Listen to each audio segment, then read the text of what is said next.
接上期视频，我们上个赛季点了单赌刀单，一直没打完，直到现在新赛季，这单赌刀单一共赚了14个亿2800万，有10个亿是上个赛季的，新赛季已经赚了5、6个亿了，也是直接荣登江西掠夺榜榜2。金光，我去，怎么又爆红光呀？昨天晚上打了一晚上就爆了一个金光，还是个金气包，我真服啊！龙都出了4、5条了，这把也是安全撤离赚了360万，打手都强制下线了，兄弟们，对了，我最近发现个事情，就是有的时候打下来的装备，有的时候撤离不算在总收益里，比如这把是700万撤离，自己本身是140万，撤离成功显示总收益应该是560万，但是有的时候装备不算在总收益里面，直接撤离就只能看到400多万，不知道你们发现没有？金光给我爆金光，我去，又是晨光，这把2个大手直接嘎嘣，我去，这里有人，我靠，等他去救人，等他救人的时候，我们直接偷他。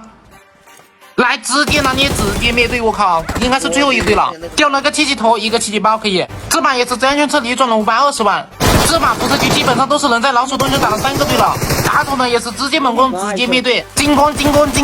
我爆金，我去，又是晨光，这把也是安全撤离赚了350万，好多箱子被偷了，这把的 boss 又爆了个红光，我去，真的有的时候一晚上都看不见一个金光，这把呢也是安全撤离赚了520万。征服了火焰刀这么难吗？刷几百个 boss 来还不出火焰刀，金光，我去，又是红光。这把开局遇到2个队辐射被开的差不多了，也是安全撤离赚了400万。赌刀单不出围猎火焰刀一直挡，现在的我已经位居江西掠夺榜榜2，榜上有个叫秋秋会吃饭的那个就是我。哇了个头，这个 boss 爆不爆金啊？我去，又是晨光，看见了。啥时候才能把我后面的平底锅换成火焰刀啊？我真服了。